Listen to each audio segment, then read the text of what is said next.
mungkin ya. Oh, dia luar biasa. Toya.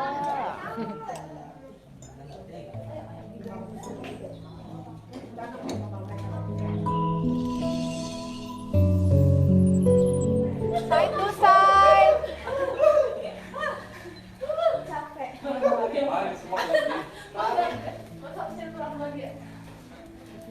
Sekarang bicaranya lebih susah ya? Iya. Mulai susah kok mau minum ketok. Masih belum? Iya,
Baik, selamat pagi kepada sahabat-sahabat Smile Center yang sudah hadir di seminar bi-weekly yang diadakan oleh Smile Center. Baik, saya akan coba share dulu.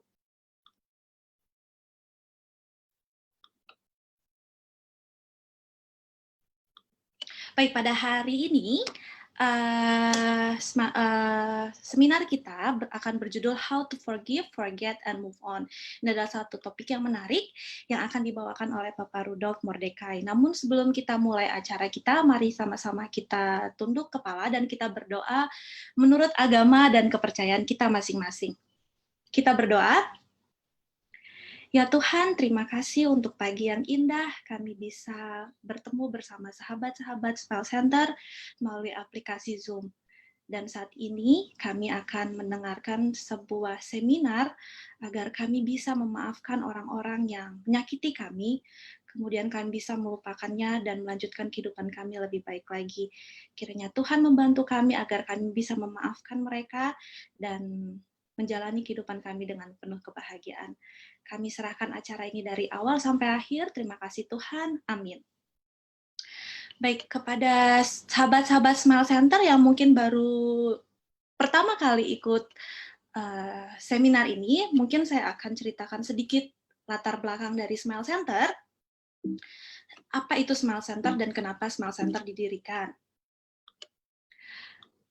Baik, seperti yang kita tahu bahwa penyakit mental itu ada di mana-mana, bukan hanya di Indonesia saja, tapi ini merupakan satu penyakit yang ada di seluruh dunia. Dan kemudian kalau penyakit mental atau penyakit pikiran ini dipelihara secara terus-menerus, maka ini bisa menghasilkan emosi-emosi yang negatif, sehingga akan ada imajinasi yang salah. Kemudian bila mana ini terus-menerus dipelihara, maka bisa menimbulkan penyakit fisik, seperti penyakit kulit, tekanan darah tinggi, sampai autoimun, kanker, dan penyakit mematikan lainnya. Itu sebabnya kami, Smile Center, percaya bahwa 9 dari 10 penyakit berasal dari pikiran. Itu sebabnya Smile Center didirikan, sehingga kami, tim Smile Center, bisa membantu sahabat-sahabat dan siapa saja yang terbebani dan terkurung dalam rasa sakit sehingga bisa mencapai kehidupan yang sehat secara holistik, baik itu secara emosi, pikiran, maupun fisik. Di mana seperti yang sahabat-sahabat tahu bahwa kesehatan holistik itu tidak hanya dipengaruhi oleh satu bagian saja, seperti hanya fisik saja, tetapi secara keseluruhan sehat, yaitu sehat secara mental, secara fisik, secara emosi, dan secara spiritual. Dan program-program yang Smile Center miliki, yang pertama itu adalah counseling. Counseling ini dilakukan oleh klien dengan counselor, sehingga bila mana sahabat-sahabat ingin bercerita, curhat, menumpahkan keluh kesah, boleh menghubungi Smile Center. Kita akan sediakan waktu untuk melakukan konseling dan semoga bisa membantu sahabat-sahabat menyelesaikan masalah-masalah yang dimiliki. Selain itu, kita juga memiliki mental health seminar yang diadakan selama sekali dalam 2 minggu, seperti yang sedang kita ikuti hari ini. Ada juga Stop Smoking Program, di mana ini diprogramkan sebelumnya sudah kita laksanakan beberapa bulan yang lalu. Kemudian ada juga physical health check-up, ada depresi recovery program juga, dan kemudian ada 10 days wellness program, di mana pada program ini kita akan ke desa selama 10 hari, di mana dalam 10 hari itu kita akan kembali belajar bagaimana memiliki kesehatan secara holistik, kesehatan secara 4 hal ini. Ini program-program ini sangat menarik, jadi kalau sahabat-sahabat ingin mengikuti salah satu program, jangan lupa untuk menghubungi tim Smile Center. Dan ada satu program juga yang baru kami lakukan, yang dilaksanakan setiap hari Minggu, jam 7 pagi. Seperti tadi pagi kita melaksanakannya adalah at home workout. Jadi untuk sahabat-sahabat yang ingin fisiknya sehat juga, boleh bergabung bersama kami setiap hari Minggu jam 7 melalui aplikasi Zoom. Kita akan sama-sama olahraga. Dan kita juga menawarkan beberapa tes. Yang pertama itu adalah depresi tes, ataupun ketergantungan nikotin atau tidak, melalui QR di sini. Jadi sahabat-sahabat bisa copy, bisa foto, dan kalau mau tes kira-kira apakah saya depresi, tingkat depresi saya tinggi, rendah, atau sedang, atau saya ketergantungan nikotin atau tidak, sahabat-sahabat bisa melakukan tes tersebut. Dan hasil ini akan kami terima, dan bila mana sahabat-sahabat ingin program selanjutan, kita bisa berikan. Dan ini adalah seminar-seminar yang kita sudah lakukan, sudah sangat banyak sekali. Dan tentu saja pada hari ini ada satu topik yang sangat spesial, karena ini sebuah topik yang kelihatannya sangat mudah dilakukan atau disebutkan, tapi kenyataannya sangat susah dilakukan, yaitu bagaimana cara untuk memaafkan, melupakan, dan melanjutkan kehidupan. Dan pembicara seminar kita hari ini adalah Bapak Rudolf Mordekai, di mana beliau saat ini adalah dari tahun 2018 menjadi seorang konselor dan pengurus dari Smile Center. Kemudian pada tahun 2014 sampai 2017 beliau juga mengikuti pelatihan kesehatan di Jakarta, Malang, Jawa Timur, Thailand, dan Korea. Jadi pengalaman dan pengetahuannya sudah sangat banyak. Dan saat ini juga merupakan salah satu keluarga dari atau foundering dari Bread of Life Homeschooling Community di Jakarta.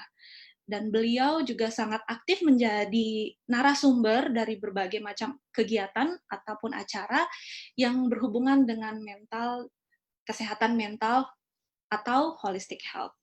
Dan saat ini Bapak Rudolf Mordekai sedang bekerja sebagai seorang karyawan di salah satu perusahaan swasta di Karawaci. Baik, tanpa berlama-lama lagi, kita akan serahkan waktu dan kesempatannya kepada Bapak Rudolf Mordekai untuk memulai seminar kita pada pagi hari ini.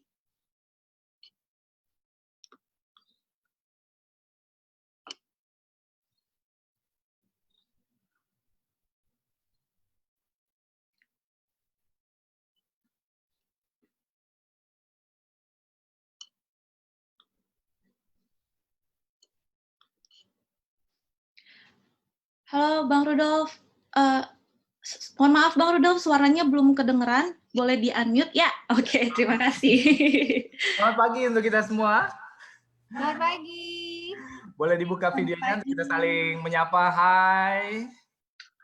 Halo. Halo. Oke, terima kasih untuk Catherine tadi ya yang sudah buka acara ini. Juga terima kasih untuk kita semua yang sudah meluangkan waktunya untuk kita bisa sama-sama belajar ya untuk satu topik yang cukup menarik dan yang kita butuhkan gitu ya, yaitu tentang memaafkan, melupakan, dan move on ya.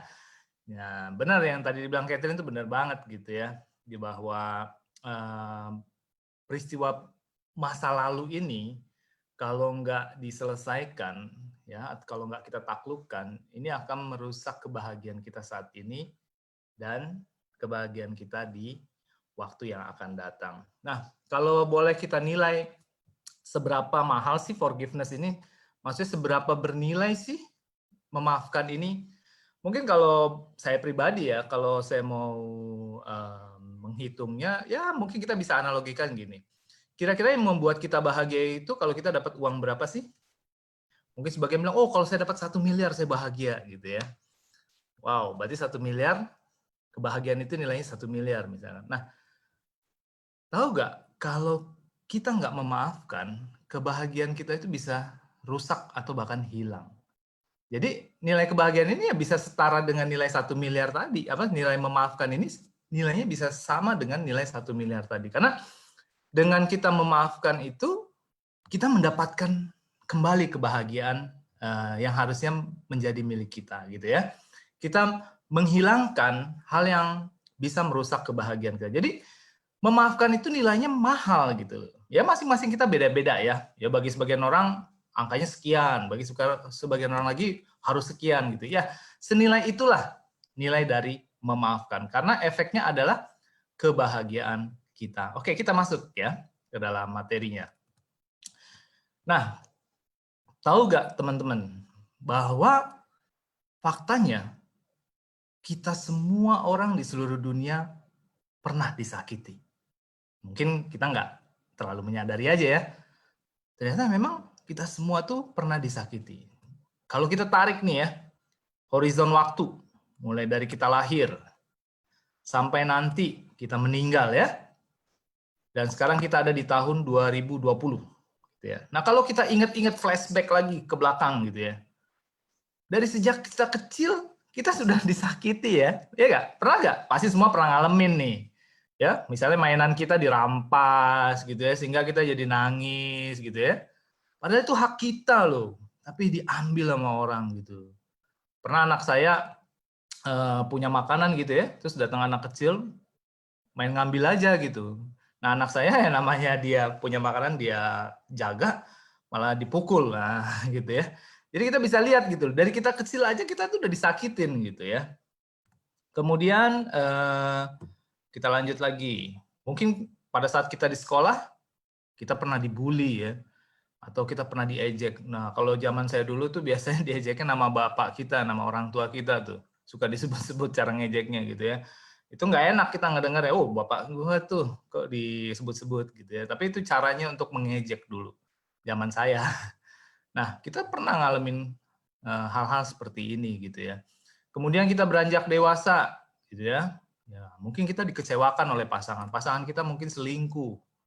Atau baru-baru ini ada seorang ibu di Batam, suaminya pulang ke rumah dengan kondisi mabok dan dia memukuli istrinya di depan anak-anaknya.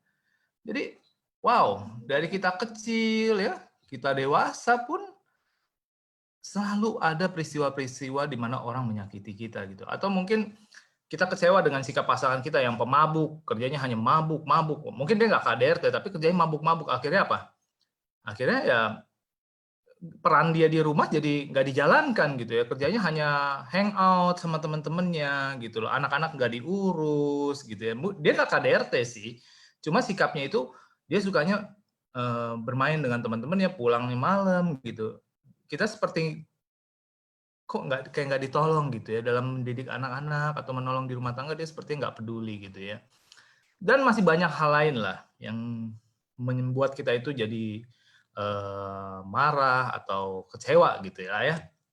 Nah, mungkin juga di kantor ya. kita disakiti oleh rekan kerja di kantor ya, mungkin atasan kita, gitu ya, dia berkata kasar gitu, atau rekan kerja kita yang ingin menjatuhkan kita, menjatuhkan karir kita, bila perlu kita sampai keluar gitu ya dari perusahaan gitu ya, itu bisa terjadi dan banyak terjadi pada orang-orang dekat saya gitu ya, bagaimana mereka sekarang lagi was-was nih, apalagi di tengah pandemi seperti ini banyak pengurangan. Dan dia merasa salah satu rekan kerjanya itu sepertinya ingin menjatuhkan dia agar masuk ke dalam list untuk dikeluarkan gitu ya. Jadi kita selalu mengalami ini gitu loh. Mulai dari kita kecil, kita beranjak dewasa hingga di tahun 2020 pun kita semua mengalami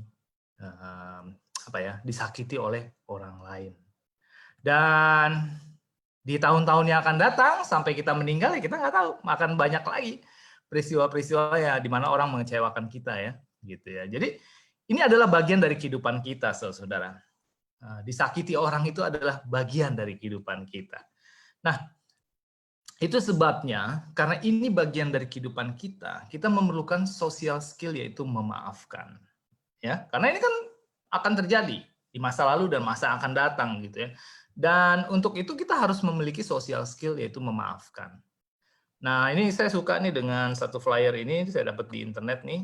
Memaafkan tidak akan mengubah masa lalu kita, tapi itu mengubah masa depan kita. Iya benar ya?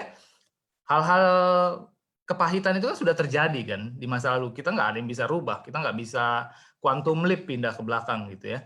Itu sudah terjadi dan nggak bisa dirubah. Tapi ketika kita memaafkan, kita bisa mengubah masa depan kita ya. Dan juga ada seorang penulis namanya Bernard Meltzer, intinya juga sama yang dia sampaikan, ketika Anda memaafkan, memang Anda tidak bisa mengubah masa lalu, tapi Anda bisa mengubah masa depan. Jadi, saudara, memaafkan ini penting, karena ini berkaitan dengan masa depan kita dan hari ini. Gitu ya. Kebahagiaan kita hari ini dan kebahagiaan kita di masa yang akan datang, itu sangat penting kita memiliki social skill yaitu memaafkan. Nah, satu hal mungkin kita karena kita sanggup membalas, saya nggak mau maafin tapi saya balas karena saya sanggup. Misalkan kita sanggup untuk melawan gitu ya. Tapi kita tidak, kalaupun kita sanggup untuk melakukannya, kita janganlah memilih untuk membalas. Tapi biarlah social skill memaafkan kita itulah yang kita gunakan. Tidak perlu kita menggunakan kemampuan kita untuk membalas. Tapi biarlah social skill memaafkan yang kita gunakan. Nah, saudara, sama seperti kalau dalam hidup kita membutuhkan makanan, benar nggak? Kita kan dalam hidup butuh makan kan? Nah, karena kita butuh makan, skill apa yang kita perlukan? Memasak. Gitu. Makanya anak-anak tuh perlu diajari memasak, karena mereka butuh makan sepanjang hidupnya supaya mereka bisa memasak makanan sehat, gitu ya. Nah, demikian juga karena kita tadi sudah melihat ya dalam historical waktu hidup kita bahwa kita akan disakiti di masa lalu, hari ini dan akan datang, maka dalam hidup kita karena kita akan disakiti, maka kita juga memerlukan skill memaafkan. Jadi sama pentingnya ya, skill memasak dengan skill memaafkan. Nah, cuma bedanya kalau skill memasak ini kita bisa, oke, saya keluarkan uang orang lain yang memasak buat saya, ya kan? Kalau masak itu kan, saya nggak bisa masak nih, tapi saya bisa keluarkan uang saya supaya orang lain yang masak buat saya. Tinggal pesen pakai aplikasi ya. Tapi skill memaafkan kita nggak bisa bayar orang, nih saya bayar kamu yang lakukan memaafkan, nggak bisa. Ini harus kita yang lakukan sendiri. Jadi kita harus belajar sendiri nih, mau nggak mau kita harus belajar. Bagaimana sih skill untuk mendapatkan skill memaafkan? Kita beda dengan skill memasak. Kalau memasak bisa, kita tinggal bayar orang, kirim ke rumah. Tapi kalau skill memaafkan harus kita yang melakukannya sendiri, gitu ya. Nah, apa yang terjadi jika kita tidak terampil dalam memaafkan? Nah, apa yang terjadi nih kalau kita nggak terampil ya dalam memaafkan? Sama seperti kalau kita nggak terampil memasak, apa yang terjadi?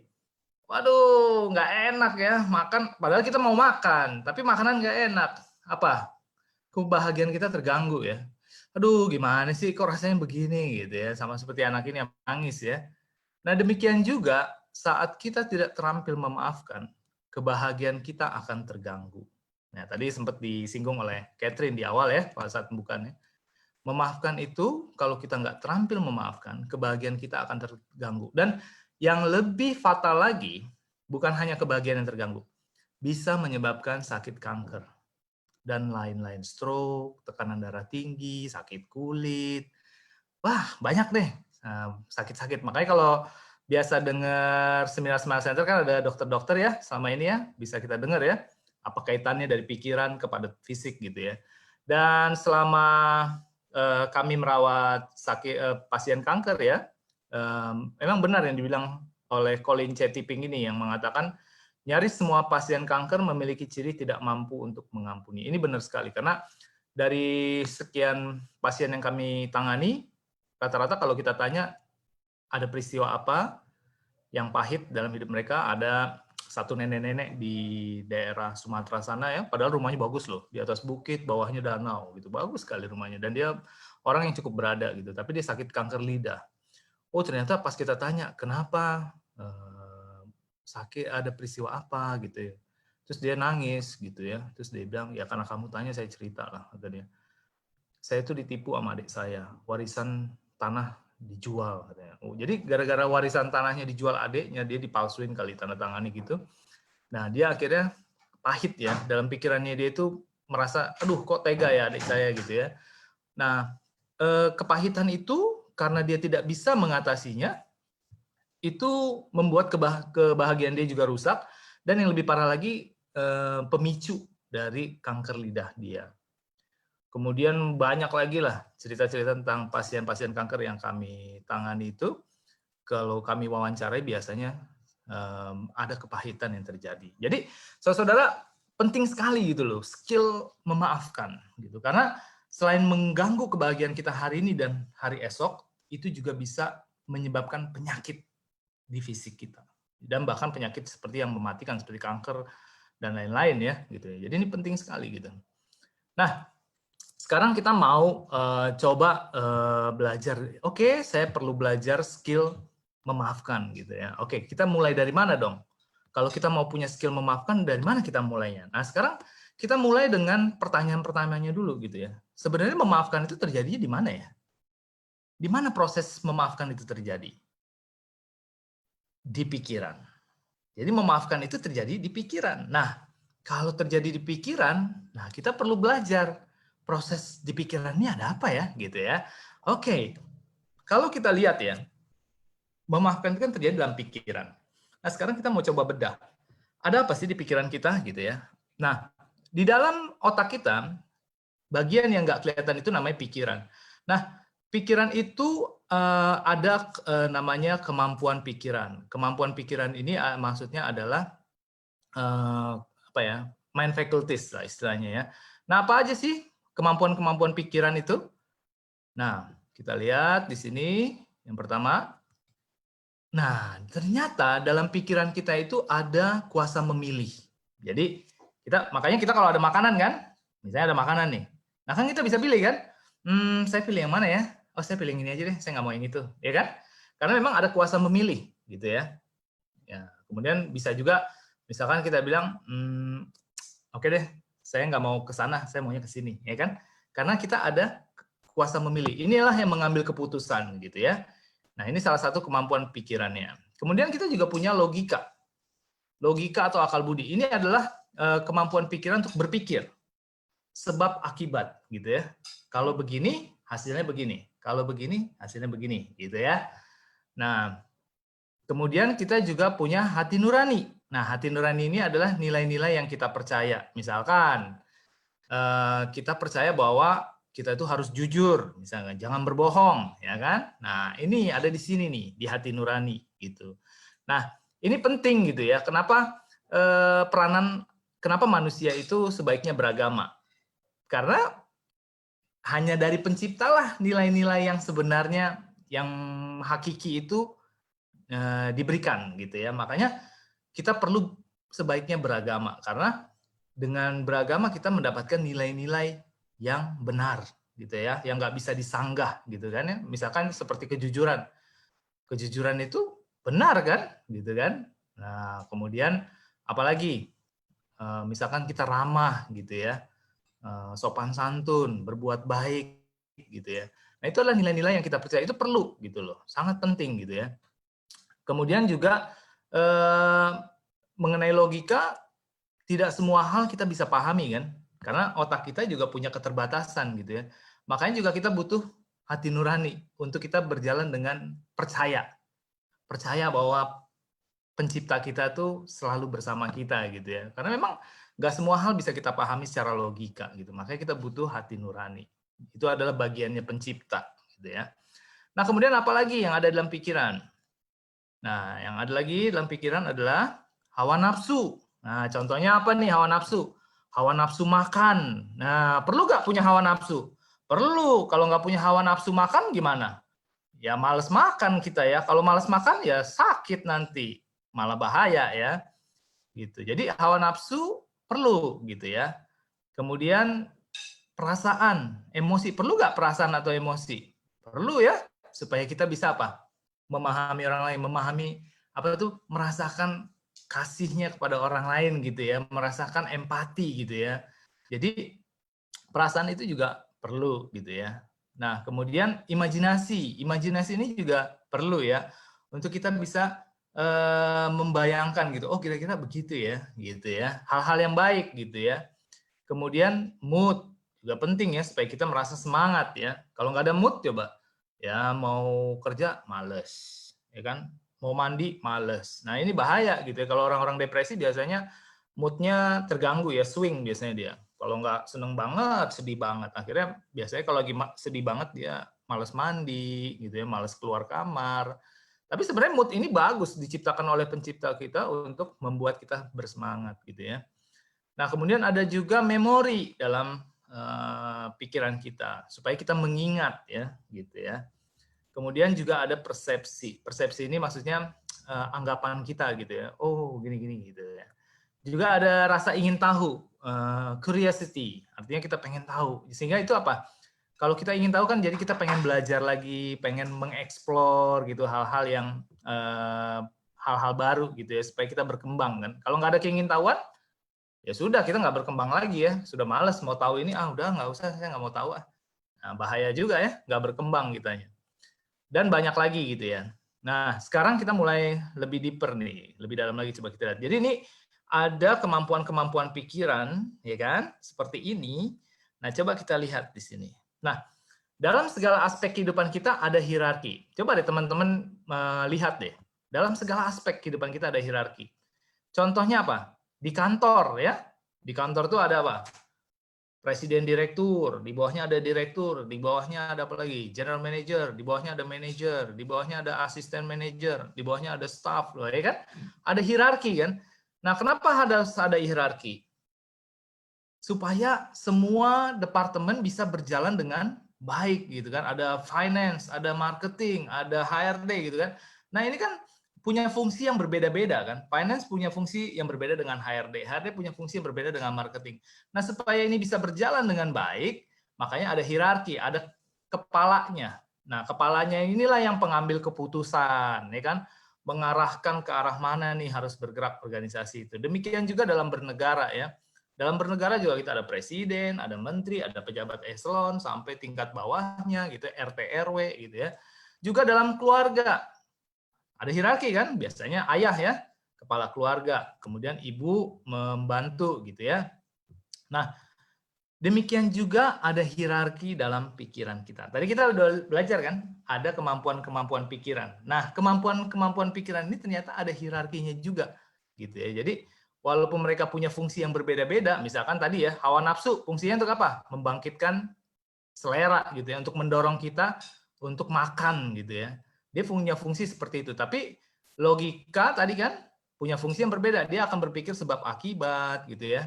Nah, walaupun fungsinya berbeda, tapi mereka itu disatukan dalam hierarki. Artinya ada strukturnya gitu. Seperti apa sih struktur dalam pikiran? Nah, ini kita tadi udah lihat ya. Seperti ini kan, kemampuan-kemampuan pikiran kan. Nah, ini ada hierarkinya walaupun mereka punya fungsi yang berbeda. ini ada hierarkinya di antara mereka. Nah, ini kalau kita tarik garisnya nih, ini yang 3 ini, kehendak, kuasa memilih, logika, akal budi, hati nurani, itu adalah pemimpin. Nah, jadi dalam pikiran kita ada pemimpin. Nah, ini yang disebut dengan kuasa yang lebih tinggi atau high power. Nah, yang bawah-bawahnya nih, kemampuan pikiran yang lain itu kuasa yang lebih rendah, yang harus tunduk. Mereka ini harus tunduk kepada yang higher power gitu ya. Jadi desainnya harus seperti ini ya. Jadi ada hierarkinya, ada pemimpinnya. Pemimpinnya itu yang 3 itu. Nah, yang lower power ini dia harus tunduk gitu, nggak boleh bertentangan gitu. Sama seperti di kantor kan, kalau mau perusahaan ini berjalan dengan baik, yang bawah harus nurut sama yang atas gitu ya. Bagaimana kalau yang bawah nggak nurut? Contoh dalam bernegara ya, misalkan yang di bawah nggak nurut nih gitu ya, sama atas gitu. Yang ada adalah kekacauan ya, ada kekacauan gitu. Negara nggak bisa berjalan gitu karena pemberontakan yang ada. Nah, demikian juga dalam pikiran kita. Kalau misalkan kemampuan pikiran yang bawah ini melawan yang higher power, yang ada adalah kekacauan gitu. Sikap kita itu jadi apa istilahnya itu kacau ya, artinya nggak bagus sikap kita gitu. Kita melakukan hal-hal yang bodoh. Kalau orang bilang tanda kutip hal-hal yang bodoh yang kita lakukan, hal-hal yang membuat kita menyesal gitu ya. Kalau kemampuan-kemampuan pikiran yang lower power ini tidak tunduk kepada yang higher power. Nanti kita akan lihat contohnya. Nah, jadi dalam pikiran kita itu ada hierarki. Kuasa yang lebih tinggi yaitu higher power dan ada kuasa yang lebih rendah, lower power. Jadi, siapa pemimpinnya? Rajanya adalah si kehendak atau kuasa memilih. Dialah yang akan mengambil keputusan. Apa yang harus diputuskan oleh pikiran. Nah, dia punya penasehat ya, sama ya seperti di kerajaan-kerajaan atau di organisasi ya, selalu ada penasehatnya ya gitu ya. Mereka sama-sama higher power, tapi fungsinya beda. Tetap rajanya ada.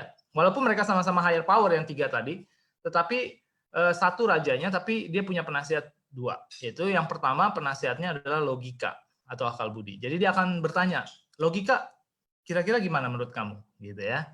Dan dia juga akan bertanya pada hati nurani. Hati nurani, kira-kira Tuhan bilang apa ya? Jadi dari 2 penasihat inilah si kehendak itu akan mengambil keputusan, gitu ya. Jadi luar biasa ya. Jadi logika akan ditanya, logika menurut kamu gimana? Kemudian dia akan tanya ke hati nurani, Tuhan bilang apa untuk kasus seperti ini, gitu ya. Nah, nanti dia akan memilih tuh. Oke, saya pilih ini, gitu ya.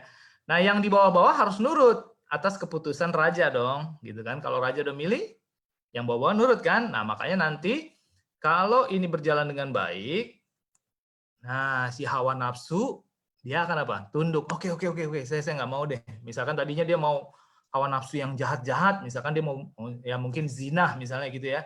Dia mau berzinah gitu misalkan karena ngelihat perempuan misalkan. Nah, si raja akan nanya kan, logika menurut kamu gimana?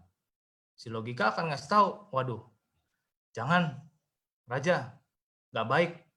Nanti kita belum siap untuk menikah, misalkan gitu ya. Kalau kita berzina seperti itu, nanti punya anak bagaimana? Misalkan gitu ya. Si raja nanya, hati nurani, Tuhan bilang apa? Waduh, raja, tidak boleh kita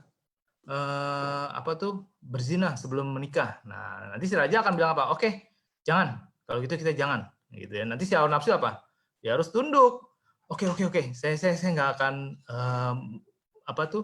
mendorong keinginan untuk berzina nih, gitu ya. Jadi kalau strukturnya ini berjalan ya seperti itu ya. Jadi akan tunduk gitu ya.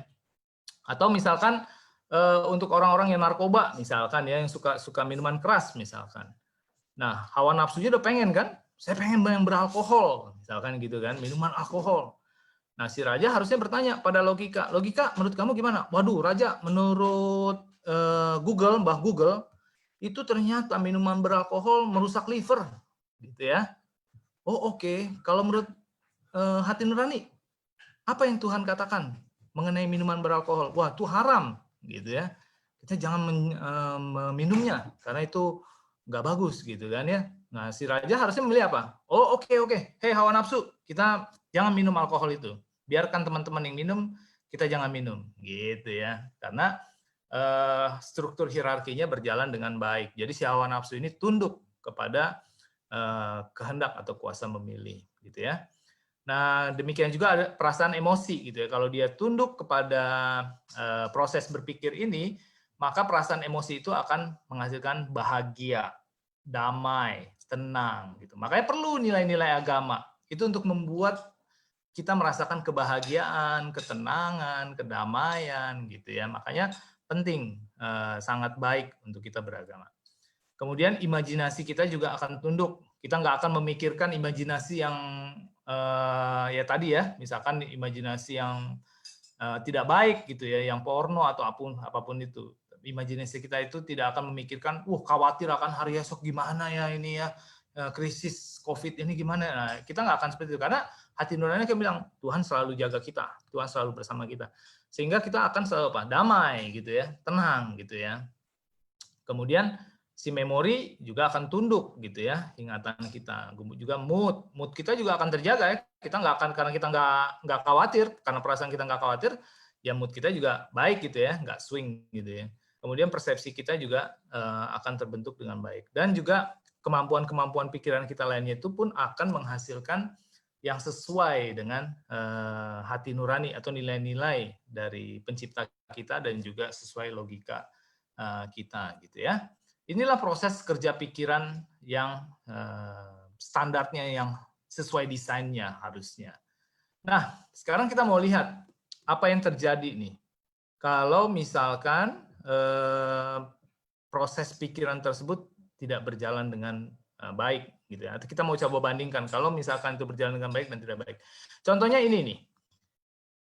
Situasinya mirip, tapi sikapnya kenapa berbeda ya? Jadi contohnya ini nih. Bapak yang baju hitam ini, wasit ini, dia dimarahi oleh pemain-pemain berbaju merah ini gitu ya. Tapi kita bisa lihat mukanya, ekspresinya tetap tenang gitu ya. Bandingkan dengan yang ini. Kita lihat yang ini. Nah, yang ini mungkin ya, yang pemicunya yang baju merah juga nih. Tapi lihat gak yang baju biru ini? Kenapa dia malah membalas gitu, malah makin sama garangnya gitu ya? Beda gak? Padahal situasinya sama ya, sama-sama dipancing oleh kemarahan ya. Tapi responnya beda ya. Yang wasit ini dia memilih apa? Tetap tenang ya. Nih contoh ya. Ini asumsinya dialah yang pemicunya nih, yang baju merah. Nah, reaksinya yang ini marah ya, membalas gitu ya. Nah, sementara yang wasit ini dia tetap tenang. Kenapa ya? Situasinya mirip, tapi kok bisa ya sikapnya berbeda gitu. Nah, kita coba lihat nih, kita coba analisa dengan struktur hierarki pikiran itu ya. Nah, jadi kalau kita lihat ini, wasit ini, dia struktur hierarki pikirannya bisa berjalan dengan baik. Kenapa? Karena si raja bertanya kepada si logika, logika, ini gimana nih menurut kamu? Ini pemain ini kok marah-marah sama kita ini? Mungkin si logika akan berkata, Raja, keputusan kita sudah tepat. Karena tadi saya lihat memang itu ada terjadi pelanggaran. Keras itu terjadi pelanggarannya dan itu harus kita kasih kartu kuning gitu ya. Jadi si logika bilang gitu, sesuai peraturan kok, memang harus dikasih kartu kuning gitu ya. Kemudian mungkin si logika juga akan berkata, sebagus apapun sebuah keputusan kita, ya selalu ada pihak yang nggak suka, gitu ya, bener ya. Sebagus apapun lah kita menduduki jabatan, kita mengambil keputusan, ya tetap ada pihak-pihak yang nggak suka gitu ya. Logika akan berkata demikian gitu. Kemudian hati nurani bilang apa? Oke, sekarang hati nurani, menurut kamu gimana nih? Ini di si baju merah ini marah nih. Nah, kemudian Tuhan katakan kita harus sabar, Raja, gitu ya. Kita harus maafkan, gitu ya. Nah, dari dua nasihat ini, si Raja memilih, oke, yaudah kita memilih tetap sabar kalau gitu. Kita jangan ikut-ikut marah, gitu ya. Nah, karena Raja sudah memilih seperti itu, maka emosinya gimana? Ya tetap tenang ya, tetap damai, tidak terganggu gitu ya. Karena si raja sudah ngambil keputusan, oke, kita tetap cool aja, cool gitu ya. Karena kita sudah benar kok gitu dan juga sesuai dengan nasihat dari pencipta kita gitu ya. Sehingga perasaan kita pun, emosi kita pun tetap tenang, damai ya, tidak terganggu. Nah, kita bandingkan dengan yang satunya. Nah, yang ini nih. Wah, dia kira-kira gimana proses berpikirnya nih? Si raja, dia langsung apa? Emosi yang langsung menguasai ya si rajanya. Emosi yang langsung ngasih masukan ke raja gitu ya. Wah, kita harus balas itu. Enak aja dia main gitu-gituin kita. Ayo, memang kita kalah sama dia. Ayo balas gitu ya. Marah, membalas gitu ya. Sehingga si raja langsung ambil keputusan, ya udah balas gitu. Si raja ini lupa untuk menanyakan kepada logika. Harusnya dia tanya dulu, logika menurut kamu gimana? Gitu kan. Ya mungkin si logika akan bilang, wah rugi raja kalau kita ikut-ikutan emosi. Nanti malah kita mainnya nggak bagus karena kita udah emosian. Malah mood kita udah nggak enak mainnya. Gitu. Harusnya mungkin begitu ya kalau ditanya gitu ya. Dan juga harusnya ditanya juga hati nuraninya. Menurut hati nurani, Tuhan bilang apa untuk kasus seperti ini gitu ya. Tapi ini nggak jalan gitu loh. Yang didengar hanyalah perasaan emosi, yaitu marah, membalas, sehingga terjadilah respon yang seperti ini. Nah, kembali kepada topik kita, yaitu memaafkan. Sebenarnya apa sih yang membuat kita sulit memaafkan? Nah, kalau kita lihat ya, rajanya kan tetap kehendak ya, atau kuasa memilih. Kira-kira apa yang membuat kita sulit memaafkan? Biasanya yang membuat kita sulit memaafkan karena si memori, si ingatan. Kenapa? Dia mengungkit lagi peristiwa pahit itu. Ketika kita lagi duduk-duduk santai gitu ya, tiba-tiba si memori memberitahu lagi, inget gak? Dulu kita diginiin loh sama dia. Masa dia begini-begini ya sama kita ya? Akhirnya apa? Karena si memori itu ngasih suggest gitu, ngasih saran, mengeluarkan saran seperti itu, akhirnya muncul apa? Si perasaan langsung muncul apa? Emosinya gimana? Langsung marah lagi, kecewa lagi. Padahal peristiwanya udah lewat gitu. Waktu terjadi kita marah gitu. Tapi kan udah lewat, kita udah tenang, tiba-tiba si memori ngungkit-ngungkit lagi gitu loh. Akhirnya perasaan kita apa? Marah lagi, kecewa lagi gitu ya. Makanya terus-terusan terjadi seperti itu ya itu nggak heran akhirnya sakit gitu kan ya. Jadi seperti ini gitu loh. Karena struktur hierarki pikiran kita mengentertain si lower power ini gitu loh, dan kita lupa untuk bertanya pada logika. Logika, menurut kamu bagaimana? Hati nurani, Tuhan bilang apa? Gitu. Harusnya ini dimainkan gitu. Tapi karena kita nggak memainkan ini, tidak memainkan logika dan hati nurani, akhirnya ini si memori dengan bebasnya memfeeding peristiwa-peristiwa masa lalu itu ke dalam pikiran kita kepada raja itu, si kehendak itu. Dan si perasaan itu akan langsung muncul juga, menjadi marah lagi, pahit lagi, kecewa lagi, gitu ya. Emosi itu muncul lagi gitu. Inilah yang membuat kita sulit memaafkan. Nah, makanya penting bagi kita untuk bisa memaafkan itu, kita harus mengembalikan hierarki pikiran kita. Bagaimana caranya? Ya, kita harus bertanya pada si logika. Logika, bagaimana menurut kamu? Ini si memori ini memberikan kenangan masa lalu yang pahit. Menurut kamu bagaimana logika? Gitu ya. Nah, si logika mungkin akan berkata, ya raja, hal itu sudah terjadi di masa lalu dan itu nggak bisa kita rubah, gitu ya. Dan si logika akan bertanya, lagian kalau kita nggak memaafkan, kita sendiri yang rugi. Bisa-bisa kita sakit loh, gitu ya. Dan si logika juga berkata, dan memang sifat manusia itu egois. Semua manusia disakiti. Gitu ya, harusnya logika berkata seperti itu ya. Jadi ya memang seperti itulah sifatnya manusia yang sudah egois gitu ya. Kemudian hati nurani ditanya, hati nurani gimana? Ya Tuhan pencipta kita mengatakan kita harus memaafkan raja, gitu ya. Jadi raja akan berkata apa? Oke, kita harus bagaimana? Memaafkan, gitu ya. Nah kalau raja sudah milih memaafkan, si emosi kira-kira gimana? Si memori. Kalau raja sudah memilih nih, kita harus memaafkan. Nah kira-kira memori harus bagaimana? Ya lupakan. Jadi memori yang tadinya sebebas-bebasnya dia mengungkit-ungkit masa lalu, tapi karena raja sudah memilih memaafkan, nah si memori apa diperintahkan? Memori, stop. Jangan kamu ungkit-ungkit lagi. Lupakan. Nah, si memori tunduk ya. Baik raja, saya akan delete ini. Saya akan delete. Gitu ya. Nah, apa yang terjadi? Perasaan yang dihasilkan. kita akan tenang kembali, kita akan damai gitu ya. Walaupun peristiwa itu sudah terjadi, walaupun orang itu nggak berubah, walaupun orang itu tetap seperti itu, tapi kita tetap tenang, kita tetap damai. Nah, makanya untuk beberapa orang karena mereka kurang kuat maksudnya tidak terbiasa untuk menggunakan maksudnya kekuatan logikanya dengan hati nurani kurang kuat, biasanya mereka butuh konseling. Makanya kan di konseling itu biasanya tugasnya konselor apa? Mencoba untuk memberikan logika kan sebenarnya. Bagaimana kalau ini? Kenapa harus begini? Kan biasanya gitu ya.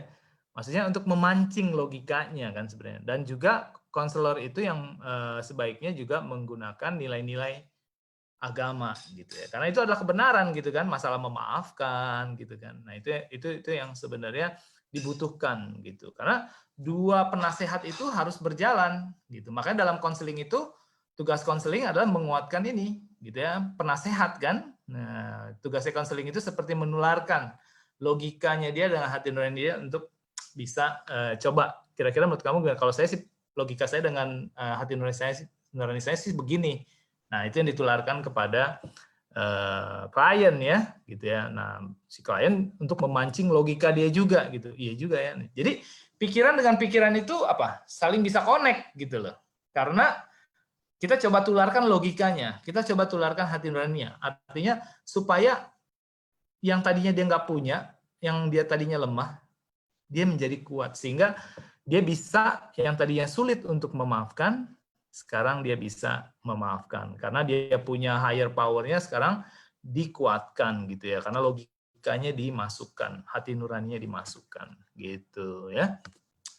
Nah, jadi saudara dikatakan sebagaimana untuk tubuh, demikian juga untuk pikiran dan jiwa adalah hukum pencipta bahwa kekuatan diperoleh dari usaha, adalah latihan yang akan menguatkan. Jadi kalau kita mau menguatkan otot tangan kita ya kita harus latih ya.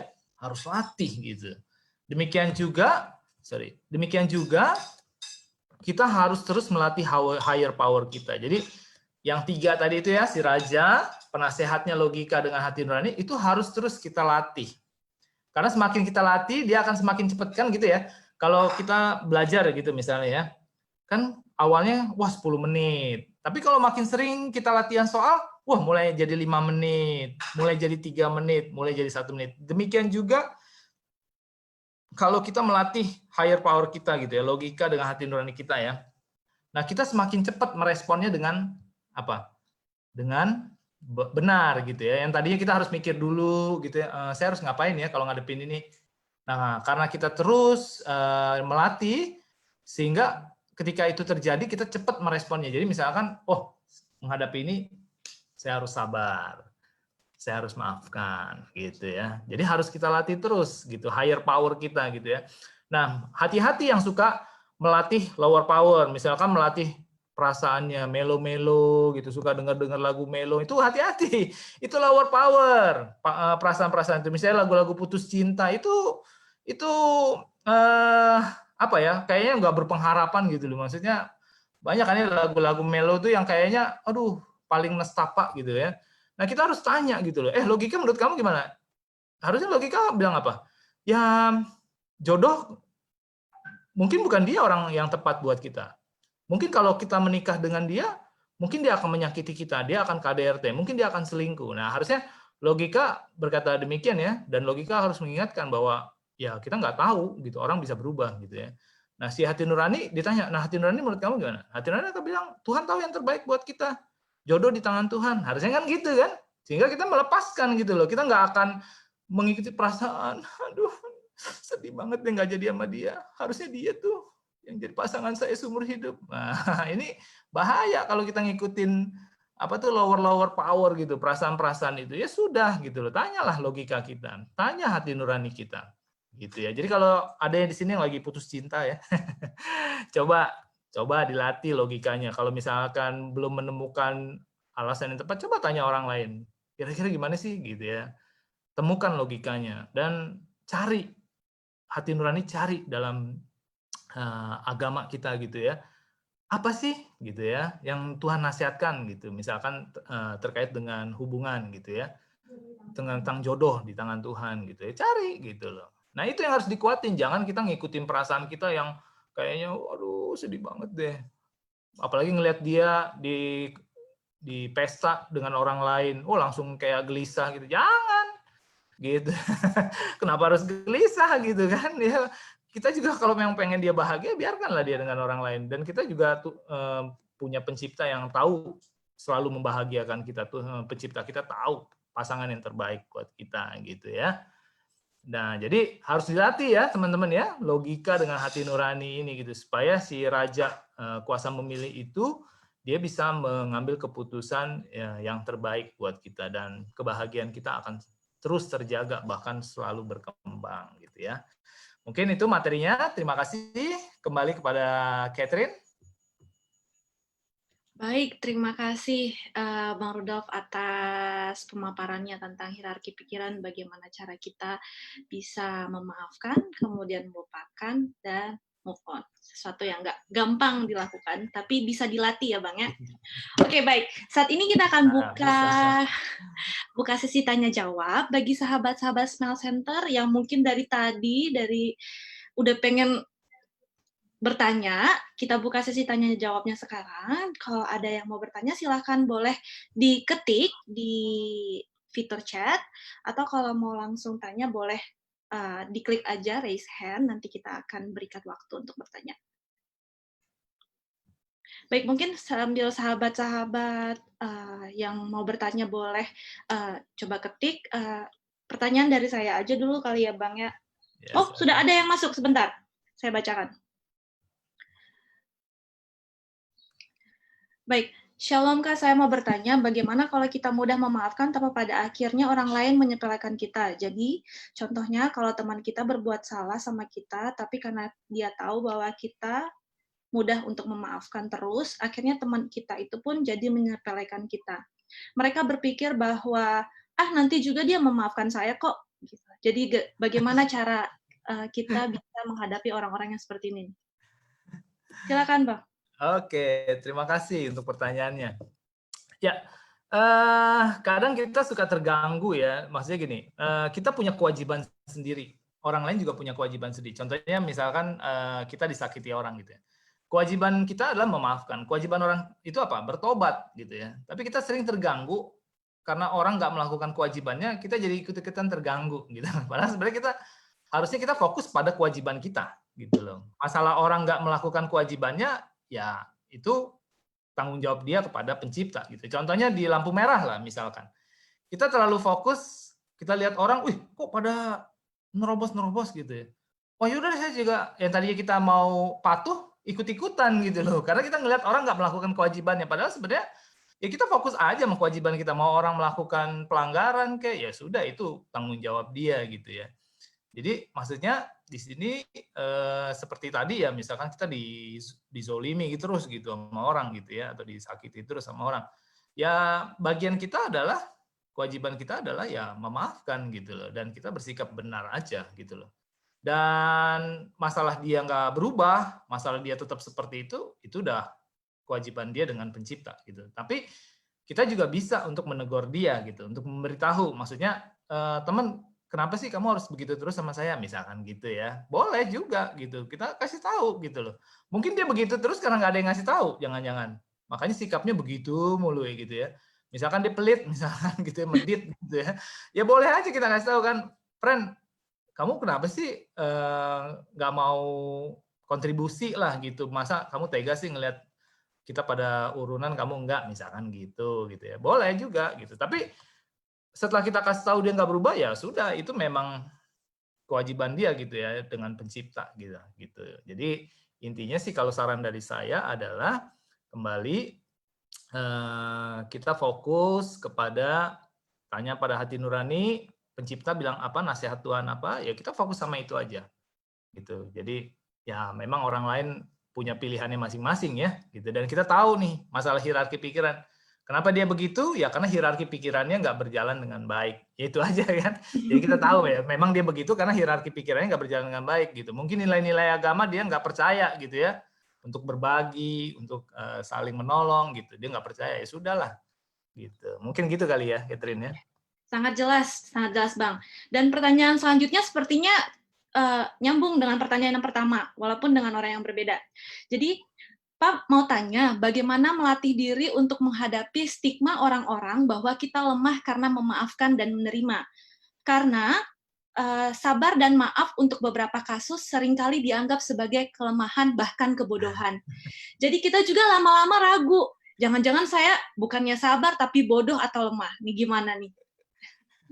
Oke, ini menarik ya. Itu kan sebenarnya persepsi dari orang-orang ya gitu ya. Maksudnya kita dianggap lemah gitu. Ini baru-baru ini saya dengar ada seorang mengatakan bagus juga sih. Dan saya sering menasihati anak-anak saya gitu ya. Mereka suka berdebat anak-anak saya ini. Masalah kecil aja berdebat, saling jawab gitu. What gitu ya. Kita yang orang tuanya, waduh, sakit telinga ngedengernya. Nah, saya suka dengan pernyataan orang ini gitu. Dan saya sampaikan kepada anak-anak saya. Dia katakan gini, kalau kita mau menang berdebat, pilih jangan berdebat. Jadi kalau kita mau menang berdebat, pilih jangan berdebat. Nah, artinya apa? Ketika kita memilih tidak berdebat, kitalah pemenangnya gitu loh. Tapi mungkin bagi orang lain, wah kamu digituin malah diem aja nggak ngomong gitu. Karena kita tahu gitu loh, berdebat mah nggak ada ujungnya gitu kan. Cuma capek aja gitu, jawab doang dan dia nggak akan berubah gitu. Nah, juga sama seperti tadi ya, dikatakan, wah kalau kita pemaaf nanti orang anggap kita lemah. Ya itu kan persepsi orang gitu. Tapi kalau kita kembali kepada agama gitu ya, maksudnya kalau memang Tuhan katakan maafkan, turuti aja. Itulah yang terbaik berarti, karena Tuhan tahu yang terbaik gitu loh. Kalau manusia kan tepatnya salah. Mereka bilang, oh kita lemah dong kalau maafkan. Itu kata manusia. Tapi kalau Tuhan bilang kita harus maafkan, inilah yang terbaik. Kitalah yang hebat di mata Tuhan, ya kan?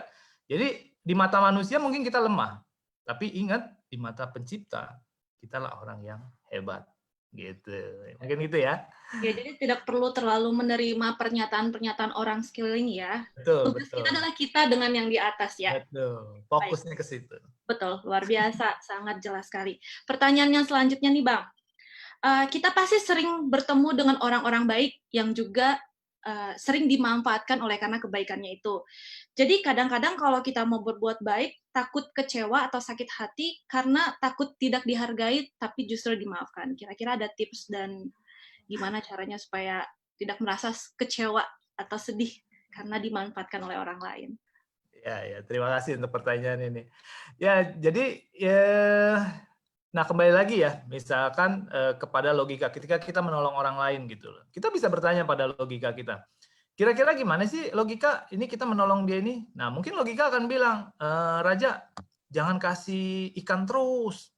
Kita harus kasih pancingan sama dia supaya besok dia belajar mancing gitu ya.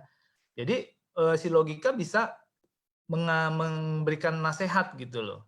Apa ini harus kita lakukan supaya orang ini tidak terus bergantung sama kita gitu. Jadi kita bisa mengubah kebaikan kita itu dalam bentuk yang lain gitu. Yang tadinya kita ngasih uang terus, nah sekarang kita ngajarin dia cara mencari uang gitu. Jadi kebaikan itu kan bisa dalam bentuk yang lain gitu loh. Yang kalau memang menurut kita ini orang kok kayaknya jadi bergantung sama saya terus ya, kayak nggak mandiri. Nah kita pikirkan gimana cara nolong dia supaya dia bisa menjadi mandiri gitu. Jadi intinya adalah kalau memang menurut kita jadi dimanfaatkan orang, ya kita boleh berpikir bentuknya seperti apa ya, yang supaya dia ini tidak terus bergantung pada kita. Mungkin itu kali ya.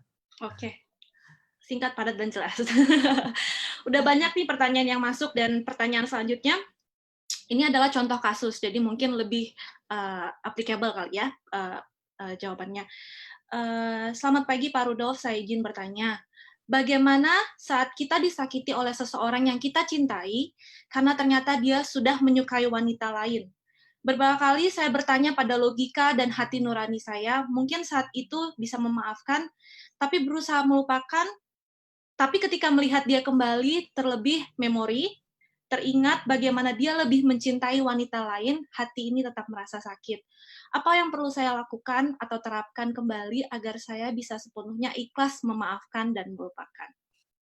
Terima kasih Pak, sehat selalu. Ini contoh kasus yang bisa langsung direct aplikasinya. Silakan Bang. Ini dalam ini ya. Iya, dalam.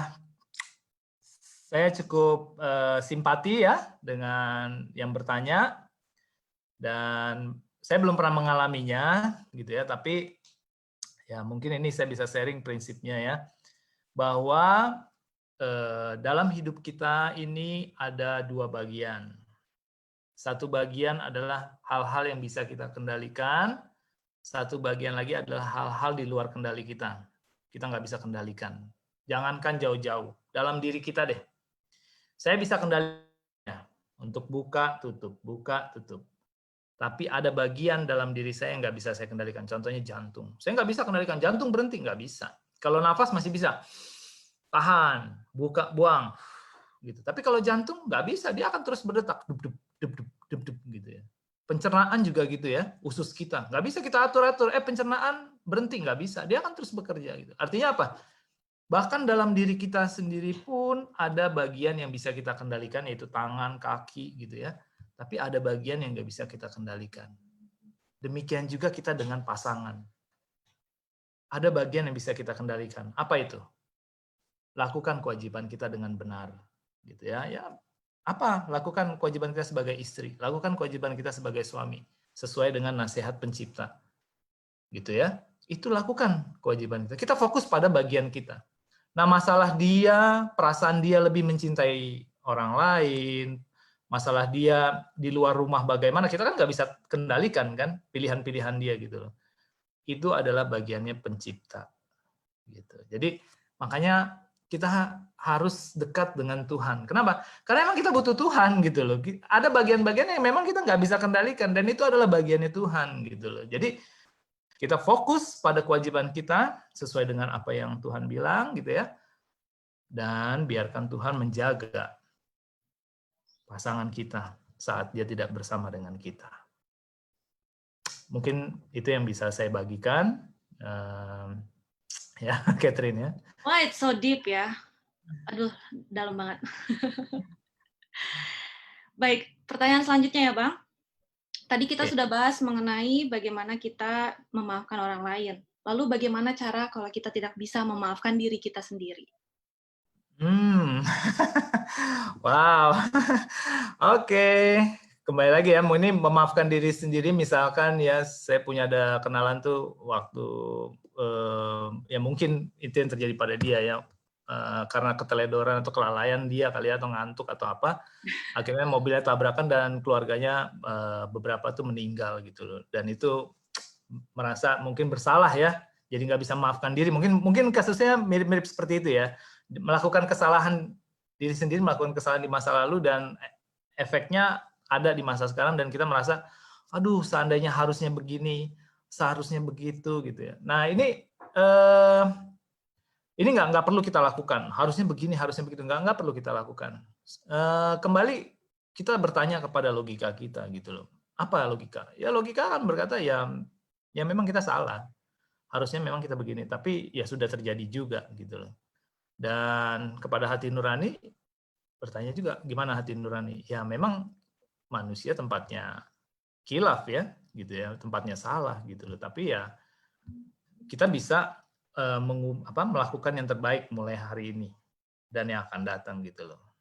Semua juga pernah melakukan kesalahan kan, gitu kan. Jadi intinya ya kita terimalah gitu loh. Semua orang, bahkan orang-orang sukses sekalipun loh, pernah melakukan kesalahan loh. Bahkan ada yang mengatakan apa? Kegagalan adalah langkah awal untuk sukses atau apa tuh ya, bagian dari kesuksesan gitu kan. Jadi ya terimalah gitu ya. Saya punya keluarga sekarang juga lagi sedang struggling gitu, masalah gagal dalam bisnis gitu. Tapi saya sharing ke dia, ya anggap aja uang kuliah. Ya kan orang kuliah mau kan ngeluarin duit, sekarang kuliah mahal loh, ratusan juta gitu kan. Supaya apa sih? Supaya dapat ilmunya kan, supaya nanti ilmunya bisa dipakai. Nah, kegagalan itu juga ilmu loh, gitu. Supaya kita nggak ngulangin lagi hal yang sama gitu, dan kita tahu apa yang harus kita lakukan. Jadi anggap aja uang kuliah gitu loh. Jadi semua orang melakukan kesalahan, jadi ya it's okay, yang penting hari ini. Yang penting hari ini dan besok dan yang akan datang. Apa pilihan kita? Gitu. Mungkin gitu kali Catherine. Wah, luar biasa. Terima kasih Bang. Sangat menjawab sekali. Pertanyaan selanjutnya ya. Tadi kan ada higher apa tadi namanya? Higher Power. power, betul. Jadi kan ada dua tuh higher power, ada logika dan hati nurani. Apakah keduanya harus seimbang? Ya, oke, terima kasih. Betul, mereka harus sejalan. Harus sejalan. Kalau dia bertentangan, contohnya apa ya? Kalau mereka bertentangan ya, misalkan lah ya apa ya? Si hati nurani mengatakan sesuatu dan nggak bisa diterima logika. Nah ini juga, nah ini harus sejalan. Jadi hati nurani dengan logika itu harus sejalan. Mereka itu harus nggak bertentangan gitu loh. Gitu. Jadi makanya itu menjadi manis gitu ya. Kelihatan seseorang itu jadi kelihatan sikapnya manis gitu ya. Nggak kelihatan aneh gitu ya. Gitu. Jadi ketika ini seimbang logika dengan hati nurani, nah ya, sikap kita itu akan kelihatan manis di hadapan orang. Tapi kembali ada hal-hal yang memang logika kita nggak sanggup gitu loh. Dan memang kita hanya mengandalkan hati nurani. Karena kan hati nurani ini adalah pikiran dari pencipta kan, yang luar biasa luas dan dalamnya gitu ya. Nah ini kita berjalan dengan percaya aja, berjalan dengan iman kalau ini gitu. Jadi ada saatnya memang kita berjalan hanya dengan iman, karena logika kita hanya akan mengatakan Tuhan selalu memberikan yang terbaik, Tuhan selalu benar. Nah logika kita cuma mengatakan itu, dan kita berjalan hanya dengan percaya gitu. Ada saatnya kita seperti itu, dihadapkan pada situasi yang seperti itu gitu. Berarti memang case by case ya? Case by case. Sesuai dengan apa yang dihadapi. Baiklah, terima kasih Bang. Pertanyaan selanjutnya nih Bang. Banyak sekali ya. Baik, pertanyaan selanjutnya. Perselisihan kan melibatkan dua belah pihak. Apakah artinya kita harus selalu mendatangi atau mengkonfirmasi pihak yang lain yang sudah membuat kita kecewa atau hal yang mengganjal? Bisa nggak sih kalau kita tinggalin aja, toh orangnya udah begitu?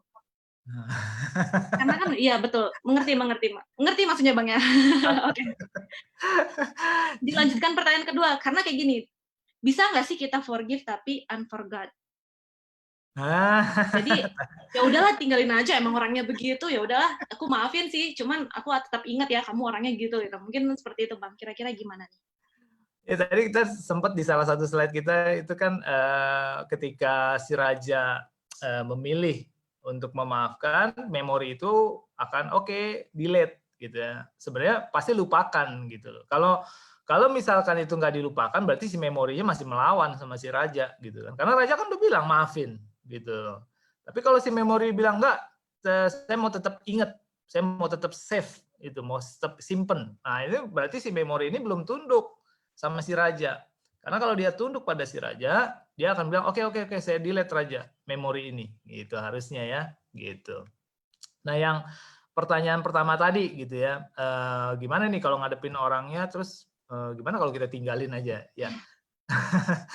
Ya, pertama begini, kan tergantung juga, tadi kan ada otot ya, latihan otot kan. Kalau kita udah biasa, ototnya udah jadi, kan makin kuat kan, gitu kan. Nah, kalau kita punya higher power nggak terlalu kuat, tapi kita tahu kita harus ya udahlah maafin dan menghindar supaya dia jangan sampai memancing kemarahan kita lagi gitu. Boleh kita untuk menghindari dia itu boleh gitu, karena kita punya higher power belum terlalu kuat untuk apa ya istilah itu dicobai lagi oleh dia gitu. Kita boleh untuk pergi dulu gitu loh.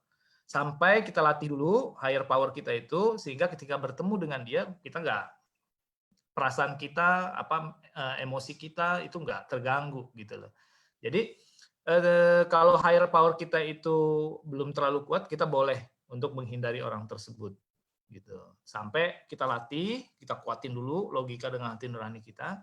Nah, ketika sudah kuat, kita boleh berhubungan lagi dengan dia gitu. Makanya misalkan ada masalah dengan pasangan nih, KDRT misalkan gitu ya. Nah, kita masih belum kuat nih higher power kita, tapi kita tahu bahwa kita harusnya ya memaafkan gitu.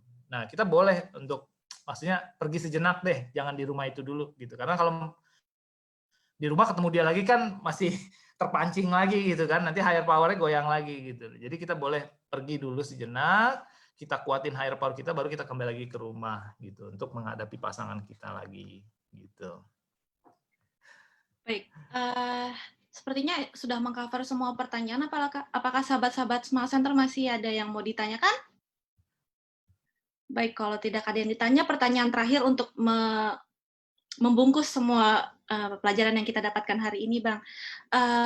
Apa tips-tips yang bisa Abang berikan kepada kami supaya kita bisa melatih high power? Karena kan ini kan tidak dapat secara instan ya. Memang harus ada latihan. Kira-kira ada tips-tips yang bisa kita lakukan gitu supaya setiap hari kita bisa semakin bisa menguatkan high power dalam pola pikir kita.